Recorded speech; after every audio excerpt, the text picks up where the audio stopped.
dengan materi yaitu nilai dan norma sosial. Baik, langsung saja kita mulai ke dalam pembahasannya.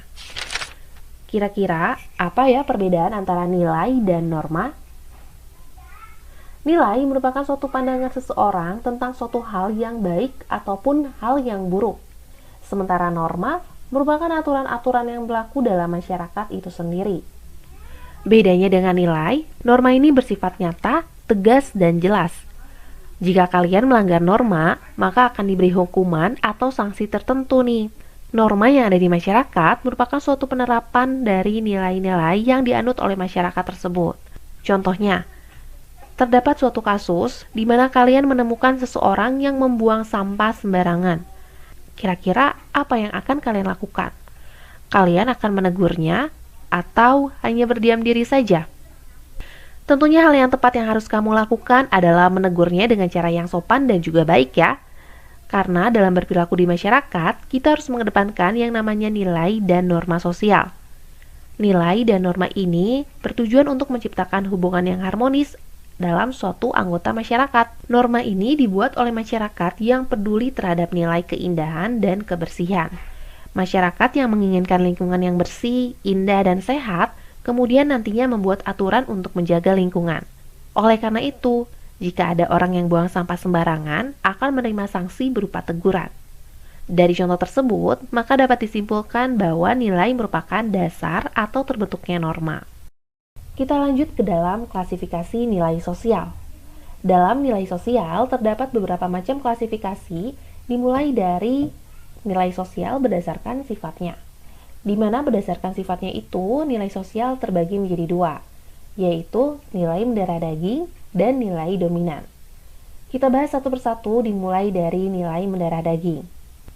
Nilai mendarah daging atau disebut juga dengan internalized value merupakan suatu nilai yang telah menjadi kepribadian atau kebiasaan seseorang. Karena sudah terbiasa, maka seseorang akan menjalankan nilai tersebut secara tidak sadar ataupun tanpa melalui proses berpikir.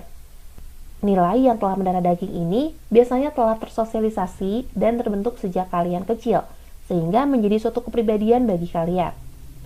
Karena sudah menjadi suatu kebiasaan, maka ketika nilai ini tidak dijalankan, justru akan memunculkan rasa malu atau bersalah.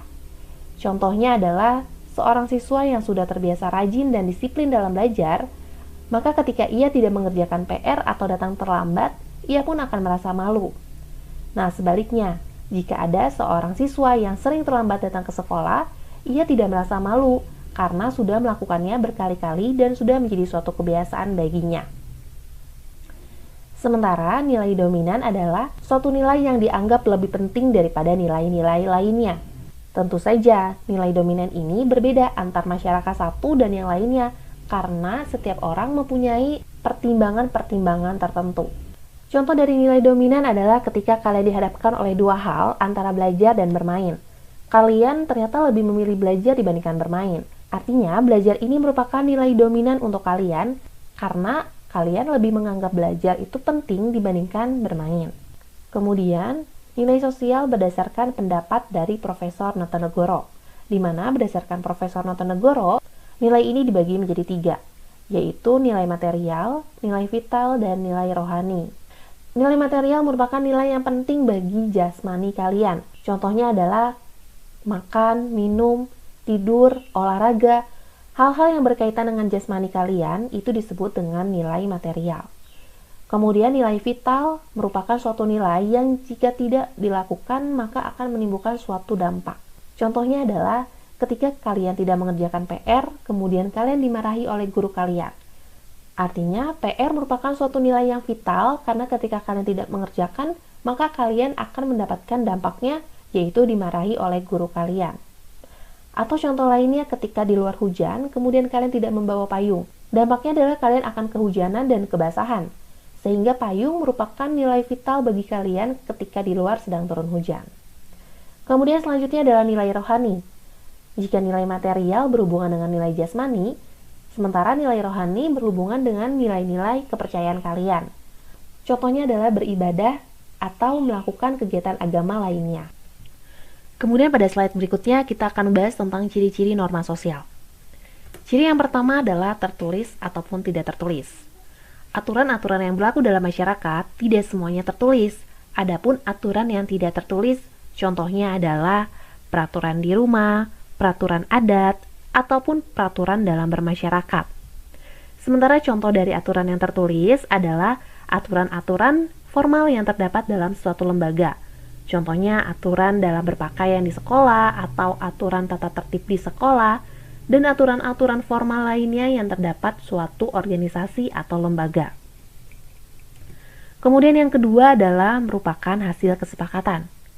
Tentu saja norma yang terdapat dalam masyarakat ini merupakan hasil kesepakatan dari masyarakat itu sendiri. Kemudian yang ketiga adalah ditaati bersama. Ketika ada suatu aturan atau norma yang berlaku dalam masyarakat, maka aturan tersebut harus ditaati secara bersama-sama. Kemudian terdapat sanksi, di mana ketika kita melanggar norma yang berlaku dalam masyarakat, maka kita akan mendapatkan sanksi-sanksi tertentu. Contohnya ketika kalian tidak menggunakan helm ketika mengendarai motor, maka akan terdapat sanksi dapat berupa teguran ataupun denda dan hukuman yang lain. Yang terakhir adalah bisa berubah. Ya, norma sosial bersifat fleksibel, artinya menyesuaikan dengan keadaan zaman. Contohnya adalah norma baru yang saat ini berlaku, yaitu adanya anjuran kita untuk menggunakan masker ketika berpergian keluar rumah. Ketika dulu, tidak ada norma yang mengatur kita untuk berpergian menggunakan masker. Hal ini terjadi karena adanya suatu situasi pandemi, yaitu COVID-19 yang saat ini sedang terjadi. Kemudian, norma sosial juga terdapat klasifikasinya. Berdasarkan sifatnya, norma sosial ini terbagi menjadi dua, yaitu formal dan non-formal. Norma sosial yang bersifat formal artinya adalah norma tersebut berasal dari lembaga-lembaga atau organisasi-organisasi tertentu.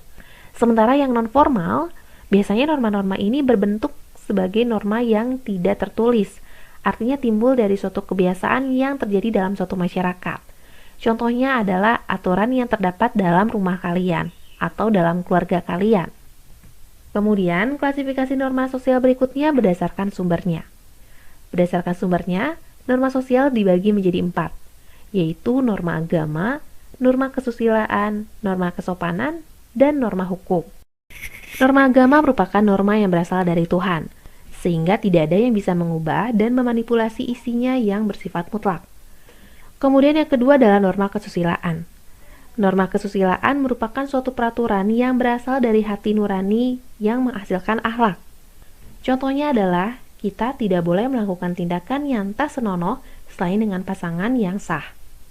Yang ketiga adalah norma kesopanan, di mana norma kesopanan ini merupakan suatu peraturan sosial yang mengarahkan untuk berperilaku wajar dan baik dalam masyarakat. Contohnya adalah kita tidak boleh meludah sembarangan atau berkata kasar kepada orang yang lebih tua. Norma hukum adalah suatu peraturan yang dibuat oleh lembaga-lembaga tertentu. Jika kalian melanggarnya, maka kalian akan mendapatkan sanksi yang cukup berat sesuai dengan kategori pelanggaran kalian.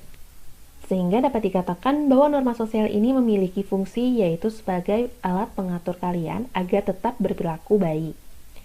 Jadi, kesimpulannya adalah nilai merupakan suatu yang dianggap baik atau buruk di masyarakat, sedangkan norma merupakan aturan yang berlaku di masyarakat. Norma dibentuk berdasarkan nilai-nilai yang berlaku di masyarakat dan bertujuan untuk mewujudkan nilai-nilai tersebut. Nilai dan norma inilah yang nantinya akan menjadi dasar terbentuknya lembaga sosial di masyarakat. Saya akan berbicara tentang kearifan lokal. Teman-teman, apakah kalian pernah melihat perang tomat? Tradisi perang tomat yang ada di Kampung Cikarumbi, Lembang. Nah, itu merupakan salah satu contoh dari kearifan lokal. Lalu, kearifan lokal itu apa sih sebenarnya? Secara definisi, menurut Ade Kartawinata, kearifan lokal merupakan sebuah gagasan-gagasan lokal yang bersifat bijaksana, bernilai, dan tertanam dalam jiwa masyarakat. Kearifan lokal juga dapat diartikan sebagai kepandaian masyarakat dalam mengelola alam semesta. Nah, lalu bagaimana dengan contoh dari tradisi perang tomat tadi? Apakah itu sebuah cara untuk mengelola alam semesta? Kan perang tomat secara kasat mata kita melihatnya itu mubazir gitu. Wah, perang tomat mubazir. tenang, ternyata perang tomat itu adalah salah satu bentuk syukur masyarakat kampung adat Cikarumbi untuk merayakan panen tomatnya. Tetapi setelah perang tomat berlangsung, itu limbahnya itu dijadikan sebagai pupuk kompos. Jadi kembali lagi ke alam, kemudian dilestarikan lagi tomatnya. Kemudian ada juga contoh dari kearifan lokal lainnya di Indonesia, salah satunya yaitu hutan larangan adat di Desa Rumbio, Kecamatan Kampar, Provinsi Riau. Apa itu? Ternyata hutan larangan adat ini sebuah kearifan lokal yang diterapkan kepada masyarakatnya untuk senantiasa melindungi hutan yang ada di sekitar Desa Rumbio, sehingga hutan tersebut terawat dengan baik. Nah, seperti itulah bagaimana masyarakat pandai dalam mengelola alam semesta. Lalu, apa saja ruang lingkup dari kearifan lokal itu? Nah, ruang lingkup kearifan lokal itu salah satunya adalah yang pertama, adanya nilai-nilai lokal. Yang kedua, pengetahuan lokal. Yang ketiga, keterampilan lokal, sumber daya alam lokal, dan adanya solidaritas dari masyarakat itu sendiri. Nah, lalu kenapa sih harus ada kearifan lokal di Indonesia dan apakah hanya ada di Indonesia saja? Ya, karena memang kearifan lokal ini diupayakan untuk menjaga keseimbangan di tengah era modernisasi dan globalisasi saat ini. Dan bagaimana ciri-ciri kearifan lokal sebagai solusi menghadapi globalisasi? Yang pertama, kearifan lokal itu mampu bertahan di tengah budaya luar. Kemudian kearifan lokal itu mampu memfilterisasi budaya luar. Kemudian kearifan lokal itu mampu mengintegrasikan antara budaya luar dan budaya asli di kita.